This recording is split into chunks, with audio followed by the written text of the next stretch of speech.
Mountjoy Prison Horror, Mobster Orders Savage Attack. A dark and enduring reality within Ireland's penal system has been brought to light as a result of the brutal assault that was committed against Stephen Kearney in Mountjoy Prison in Dublin.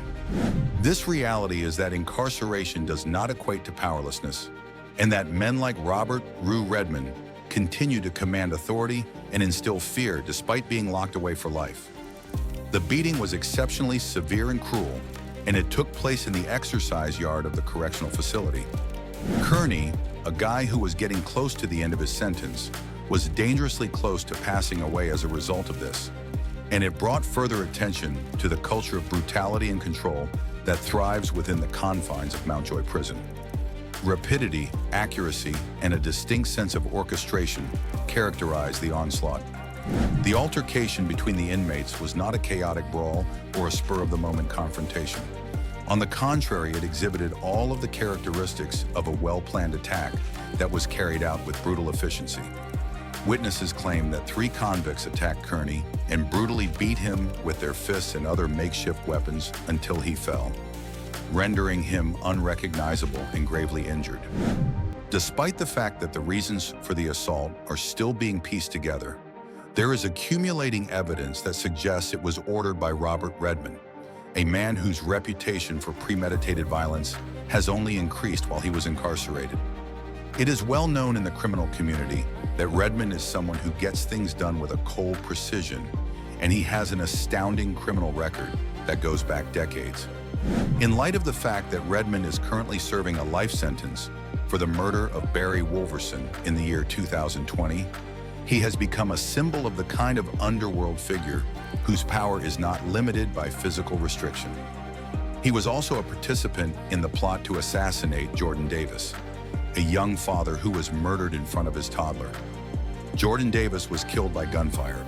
That homicide, which was carried out by hitman Wayne Cooney, was a cold, planned message connected to a drug debt of 7,000 euros. Throughout the course of the investigation, Redmond's name was brought up on multiple occasions, including his threats, his lists, and his command over individuals who were willing to kill on order. The notes that were found by the Gardaí contained debts and nicknames, and they were organized in a manner similar to a gloomy legal ledger. Additionally, Davis's name was present, and it was ominously tagged with the words "not yet," which served as a disturbing foreshadowing of what was to come.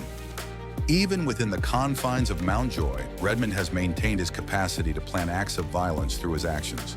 The correctional facility continues to be a breeding ground for criminal rivalries, debt collecting, and vendettas, despite the efforts that have been made to enforce security and rehabilitation. It is a place where influence is more important than isolation, and in this facility, certain inmates, like Redmond, reach to the top of an invisible but powerful hierarchy. Not out of a sense of friendship, but rather out of a sense of allegiance that is compelled by fear, debt, or promises of safety, those who are under his influence act. It is believed by investigators that the beating that Kearney received was a message, possibly connected to an internal conflict or a long-standing grudge, but it was definitely something other than an act of hostility that was carried out on impulse. The tumultuous existence that Kearney led before to his incarceration is reflected in his own history of getting in trouble with the law. The fact that Kearney had more than 120 prior convictions, including a prison sentence for the manslaughter of Francis Gallagher, who was 18 years old at the time, in 2004, made him no stranger to violent acts. Meanwhile, those who were close to him while he was incarcerated reported that he had been looking forward to his release. The last few weeks of his incarceration were intended to represent a transition into a more peaceful life, an opportunity to leave behind years of involvement in criminal investigations and activities. In its place, he is currently lying in a hospital bed, hooked to various machines and struggling to stay alive. Sadly, the irony is severe. For someone who had so much blood on their hands, it was just as he appeared to be on the verge of walking free that he became a victim himself on the very same day. Robert Redmond is not the only member of the Redmond family who is involved in this network of violence at this point. A conviction was handed down earlier this year for his sister, Rachel Redmond, who was found guilty of assisting Wayne Cooney in escaping, the court came to the conclusion that Rachel had knowingly aided in the aftermath of the murder by driving Cooney away from the scene of the crime and making a hotel reservation for him using her own bank and credit card. All of her attempts to assert that she was ignorant were finally unsuccessful. Just a few minutes after the shooting, she was in direct phone communication with Cooney, and she spoke to him for a number of minutes during a crucial moment in time. The court acknowledged her continuous support for a guy who is known to have committed murder in cold blood, and her sentence of 5 years, which was partially suspended, reflected both the enormity of her crimes and the court's recognition of her continued support. Rachel's involvement provides a more comprehensive illustration of the extent to which violence and loyalty can become firmly ingrained among families that are connected to organized crime systems.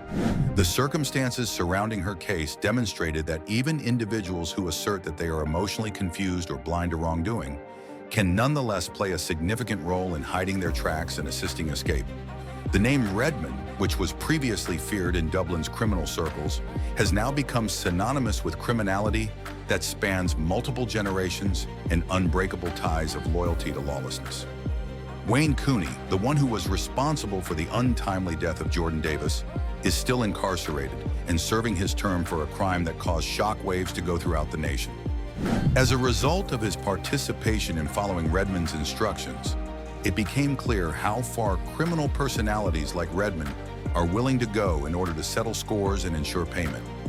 In addition, it functioned as a cautionary tale, demonstrating that no one is truly safe if they go into debt or fall out of favor with those who are at the top of the criminal food chain. The shooting of Davis, which took place while he was pushing a child's carriage, was a striking illustration of the callous manner in which these debts are collected. Upon returning to Mountjoy, the culture that enables this kind of control to continue to exist is still being subjected to a great deal of examination. For a long time, the plant has been plagued by conflict between competing factions, smuggling, and violence associated to gangs. Inmates like Redmond view the walls of the jail as nothing more than an additional environment in which to demonstrate their superiority. The manipulation of events both within and outside of the prison is something that he continues to do through the use of terror, influence, and strategic partnerships. Throughout the years, Redmond has written a story about power and brutality, and the attack on Kearney is merely the most recent episode in that story. As the detectives sort through the debris, attempting to determine who is responsible for what and how they came to be motivated, the bigger picture is becoming more and more identifiable. For some people, Mountjoy is more than just a place where they are punished. It is also a command center. In Redmond's mind, here is the place where his legacy of violence continues to develop and survive. Although the jail system was designed to deprive dangerous individuals of their capacity to cause harm, it has not been successful in completely isolating him from the network that he commands.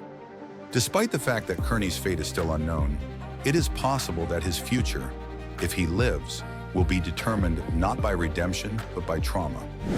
His narrative, like the stories of so many others who have been caught in the swirl of Ireland's underworld, is one of brutality that has been passed down from generation to generation, of debts that have not been paid, and of freedom that has been delayed or denied.